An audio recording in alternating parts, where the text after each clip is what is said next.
The hook was already there when the man was led into the square. It hung from a short iron chain beneath a crossbeam blackened by age and weather, motionless in the cold morning air. Frost clung to the wood. Breath showed white. The crowd had gathered before dawn, drawn not by certainty but by rumor, by the promise that something unspeakable might finally be revealed. The man's boots scraped against the frozen planks as he was positioned beneath it. His wrists were bound behind him, the rope biting into skin already raw from the walk through the streets. He did not look up. He did not need to. Everyone else was already staring at the iron shape above his head, curved and sharp, polished smooth where hands had touched it too often. No sentence was read aloud. None was needed. In cities like this one, in courts that preferred fear over blood, punishment did not always arrive as action. Sometimes it arrived as presence. The threat itself was the instrument. The hook did not have to be used to be effective. It only had to be seen. They called it different names depending on who was whispering. Some said Manhood Hook. Others avoided naming it at all. In taverns, it was described only as the thing that made men look down when the magistrate entered the room. In households, it was spoken of softly, never in front of children, though children learned its shape anyway, traced in charcoal on alley walls, bent and unmistakable. The magistrate watched from the raised dais, hands folded into his sleeves, face still. His eyes did not rest on the man. They rested on the crowd, on the men who shifted their weight, on the women who stared and did not turn away. Authority was not proven by cruelty alone, but by restraint, by showing that worse was always possible. The executioner stood nearby, not touching the hook, not acknowledging it. His presence suggested preparation without confirmation. His apron was clean.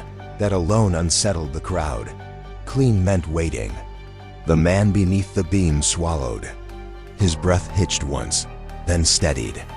He had expected pain.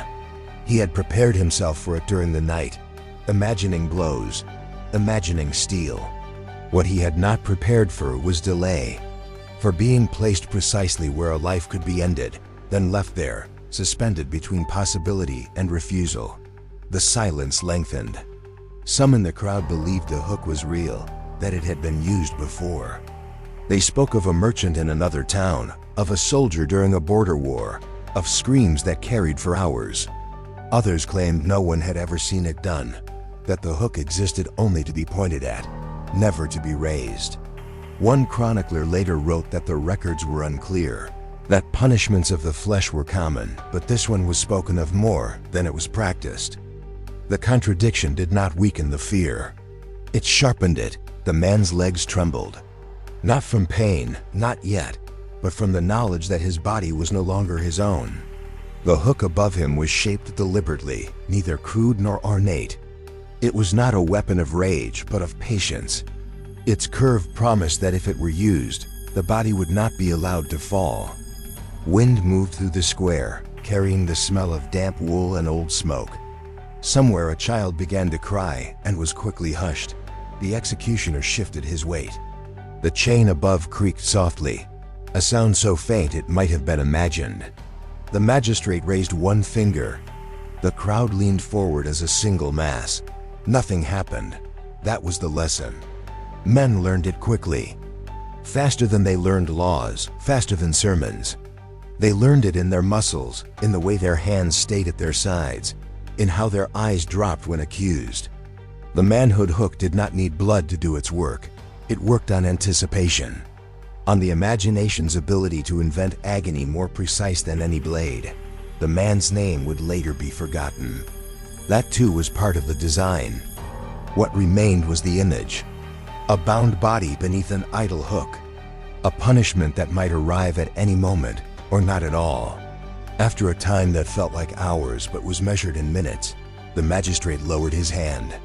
The executioner stepped back. The guards untied the rope. The man collapsed to his knees, gasping, not in relief but in exhaustion. He was dragged away, alive, intact, ruined. The hook stayed where it was. Days passed. The square returned to its routines. Markets reopened. Children played beneath the beam, careful not to look up. The hook was removed eventually, or so some claimed. Others insisted it was stored nearby, within reach, ready to be rehung at a word.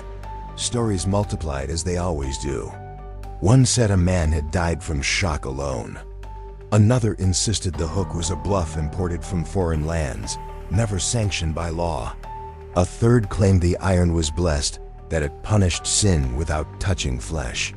None could be proven. None needed to be. The threat persisted in absence. Men dreamed of it. They woke sweating, clutching themselves, certain they had felt cold iron where no mark remained. Wives noticed the change. Magistrates encouraged it. Order was easier to maintain when fear disciplined the body before the hand ever moved. Years later, when the beam was replaced and the square repaved, older men still avoided that spot.